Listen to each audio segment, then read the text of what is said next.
Welcome back to Movie Recaps. Today I will show you a 2006 drama film, titled Akeelah and the Bee. Spoilers ahead. Watch out and take care.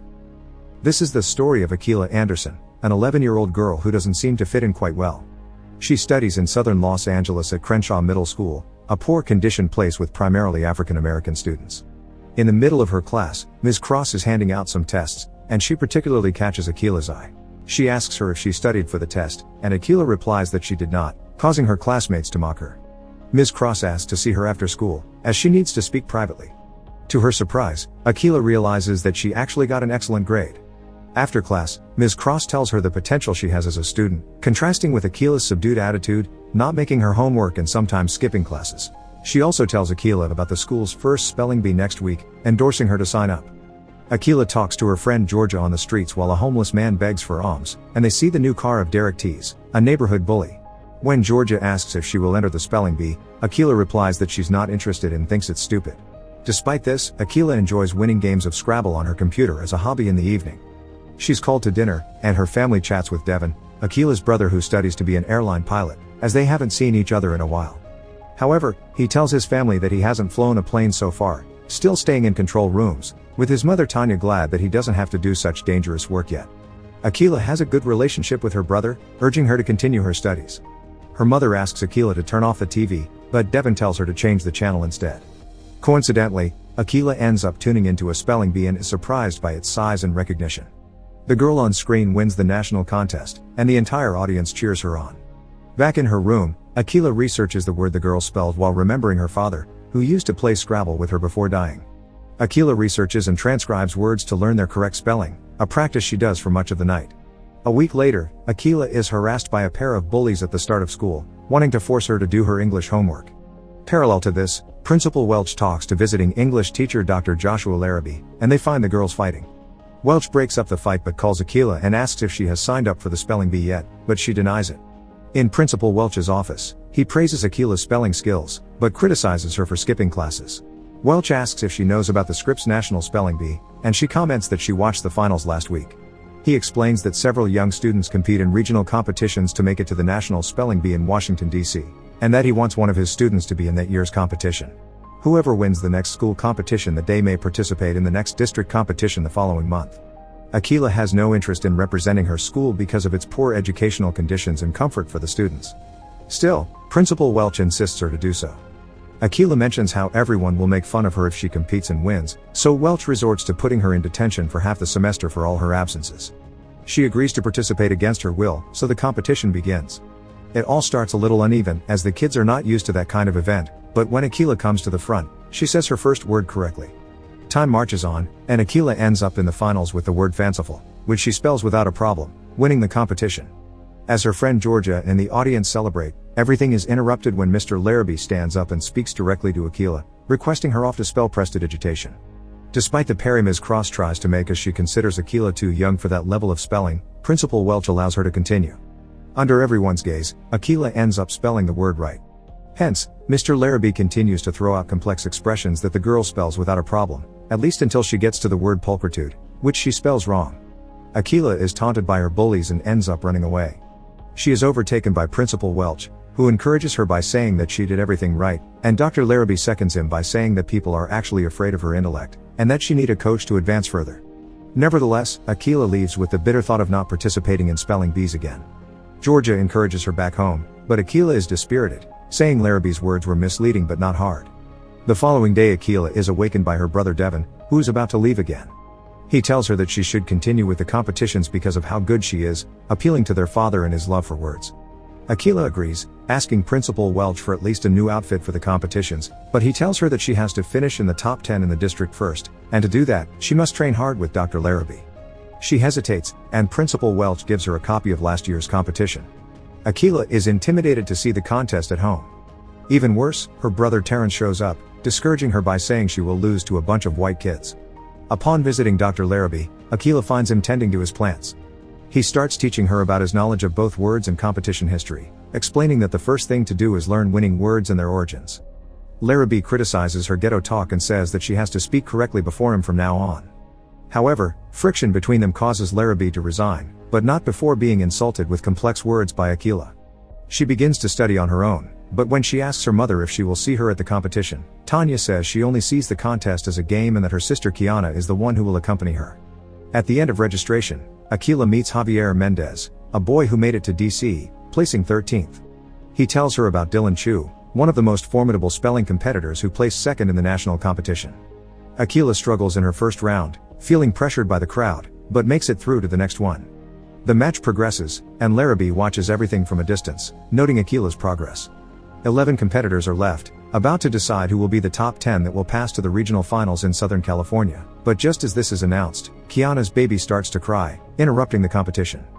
Akeelah sends her sister out so they can continue. In her turn, Akeelah must spell the word synecdoche, which she finds pretty complex and ends up spelling wrong. During the last turn, the finalist kid must spell Carmagnole, and in his ignorance, he's secretly helped by his mother in the audience. Kiana, who watched the competition from afar, notices this and interrupts the match to announce the cheating. When the lady is questioned, she denies it, blaming the burden given to the children in the competitions. However, her son confesses, giving Akeelah another chance to win and qualify for regionals. Upon returning home, the girls find their mother scolding Terrence for his criminal activities outside the house. Before going to sleep, Akeelah considers joining a spelling group that Javier had told her about. She travels to Javier's school the next day, where she meets Dylan Chu. Dylan tells her that he studies on his own and commands her to spell xanthosis, but Akeelah fails. He demoralizes her and leaves her alone. Akeelah trains along with Javier and a couple of his friends, getting along well with everyone. Akeelah thinks that place is better for her than her school, and when she returns home, she finds her mother waiting for her angrily. Akeelah hadn't told her that she would study on her own, and her mother tells that she would have to do summer school to make up for her absences. Akeelah now insists on the competition, but her overwhelmed mother doesn't feel it's in her best interest, so she forces her to quit.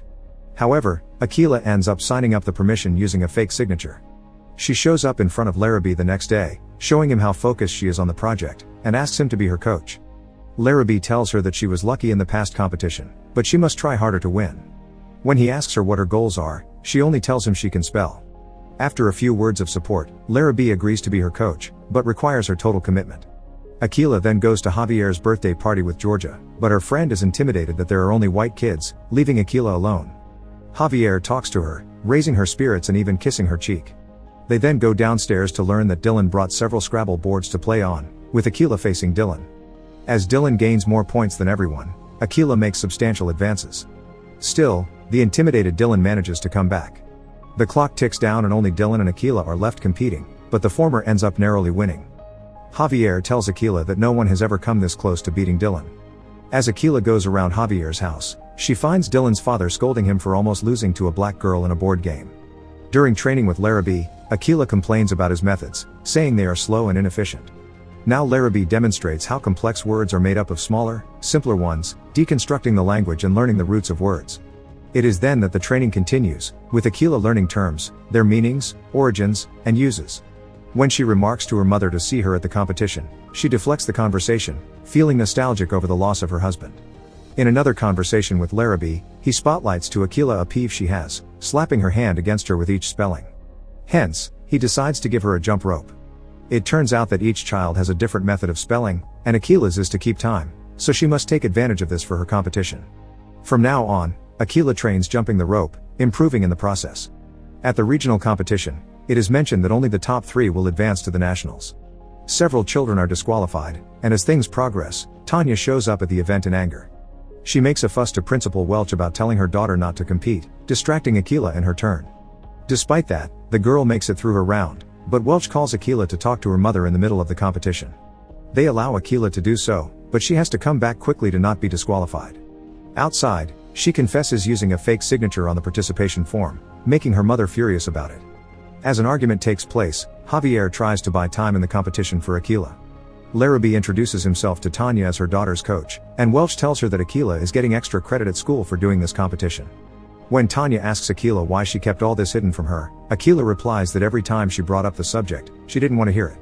It is decided that Akeelah's punishment will be double duties for the next 3 months, managing to return to the stage on time, thanks to Javier. Now with her mother's permission, Akeelah can go on to place 3rd, only surpassed by Dylan and Javier, respectively. Akeelah becomes popular at her school, honoring her with a speech. When Georgia invites her to her house to celebrate, Akeelah is pulled aside for an interview, leaving her friend alone. Larrabee watches the interview from home a little worried. At their next meeting, Akeelah fails to get any of Larrabee's words right, as he senses that Akeelah has gotten a little carried away, having missed the previous day's meeting. After an argument, Larrabee accidentally calls Akeelah Denise, worrying her for not knowing who she is. Larrabee gives her flashcards with 5,000 possible words for the national competition. When Akeelah wonders how she will learn so much in such a short time, Larrabee tells her that she will learn all that on her own, having nothing else to teach her and indicating that her coaching is over. Before leaving, a saddened Akeelah leaves Larrabee the reason why she missed last day's class, a small Christmas gift for him. While studying, Akeelah calls Georgia to go out together, but she replies angrily to go with her friends from the other school. Her family calls her to show that she appeared on TV, with the neighborhood celebrating how one of their own is achieving so much. However, Akeelah leaves in tears and explains to her mother all the pressure she has felt lately. This forces Tanya to talk to Larrabee, explaining how Akeelah's father was murdered when she was only 6 years old. Despite this, Larrabee feels that stopping teaching her is the right decision. Tanya talks to Akeelah, explaining her initial fear of competition. When she was young, Tanya had a scholarship to medical school but left because she felt out of place, and didn't want the same fate for her daughter. Tanya agrees to be her new coach from now on. On her way to school studying, Akeelah is surprised by her brother Terrence, who pesters her with the flashcards. That's when Derek T shows up in his car, asking Terrence about Akeelah, as he had seen her on TV. Despite Terrence's haughty attitude, Derek T tells him to stop fooling around and help his little sister with the competition, as he notices Akeelah's determined look. He comments about how he won a 5th grade contest with a poem, and Akeelah says she'd like to read it. Derek tells her she will once she wins the competition. Derek leaves, and Terrence stays behind to help Akeelah. Now Akeelah is supported by various members of the community to study, including Mrs. Cross and Derek T himself with his gang. Upon finishing with her jump rope, Akeelah notices the initials DL / on the rope handles, so she decides to visit Larrabee, indicating to him that she has already learned all 5,000 words. She also comments to him about how spelling was her grieving process during her father's death, and that this could serve Larrabee well during his mourning, leaving him the flashcards and jump rope. Larrabee confesses how his life fell apart after the death of his daughter Denise, who was just a couple of years younger than Akeelah, and how he and his wife separated as a result, depressing him to continue teaching. She convinces him to stay by her side, and he convinces her to have the confidence to beat Dylan Chu. Akeelah goes to Georgia's house to make amends and ends up telling her how she is also invited to the competition in DC. Javier flies on the plane along with the girls, feeling a little queasy, but recovering after a kiss from Akeelah on the cheek. In Washington, the children tour the White House, and during their evening conversation, Akeelah decides to invite Dylan Chu to join them. As she goes to his room, she is greeted by his father, who tells her that Dylan is too busy studying. Akeelah tells him that it's okay to get some rest, something that cheers Dylan up, but she is promptly tackled by his father, shutting the door on her, but not before Akeelah leaves Dylan a can of soda. The next day, the national competition is about to begin, and among Akeelah's ranks are Principal Welch, Larrabee, Tanya Georgia, and Devin. Everyone else watches Akeelah on TV, giving support to her. She notices Dylan a little tense during the competition, knowing all the pressure on him. Some kids hit and some miss, with Javier, Dylan, and Akeelah managing to advance several turns. There comes the point where Akeelah must spell the word argillaceous, which makes her hesitate. She decides to simulate her jump rope during her thinking, managing to clear her mind and say the word correctly. In the 12th round, there are only 5 competitors left. Unfortunately, Javier fails to get the word Merovingian, disqualifying but not discouraging him. He wishes good luck to Akeelah, who ends up being the finalist along with Dylan after a while. At a recess before the showdown, Akeelah finds Dylan again being reprimanded by his father, who tells him that if he loses the competition, he will be in second place all his life, as this is the last year Dylan can compete because of his age. Larrabee shows up to tell Akeelah that she has done a superb job and gave him the impetus to continue teaching. He notices something strange about Akeelah and knows Dylan has something to do with it. Tanya thanks Larrabee for all he has done for her daughter, and then the competition begins. The commentators say that if one of the kids fails, their opponent has to spell the same word along with another one to win, and that it's hard to exhaust all 25 rounds of words, as the ones selected for the finals are too difficult to say correctly. Akeelah notices that Dylan's dad is the only one who doesn't clap at the competition, even on his son's victories. When it's her turn to spell, she is given the word xanthosis, the same word Dylan asked her in their first meeting. To Larrabee and Dylan's surprise, Akeelah misspells the word, giving him a chance to win. However, when it's Dylan's turn to say the word correctly, he too gets it wrong on purpose, asking for some water to make time. He tells Akeelah that he knows she loses on purpose, and urges her not to lose like that. She tells him she's doing it for his father, but Dylan tells her that if she doesn't try hard, nothing will have been worth it for either of them. Now Akeelah has to spell effleurage, which she accomplishes easily. Both children sweep through the words, coming out to the middle of the competition. They are told that if they make it to the end, they will both be co-champions, which has never happened. Now the two compete in a friendly manner, down to the last two words. Dylan manages to say his word, winning his part in the competition, so now it's up to Akeelah not to make a mistake. Akeelah's term ends up being pulchritude, the same word she missed when she met Larrabee in her first competition. She ends up spelling it right, winning and ending with a tie along Dylan. It all concludes with Akeelah remembering the support of everyone around her, feeling like she finally fits in the world. Make sure to subscribe and turn on notifications so you can watch more videos like this. Thanks for watching.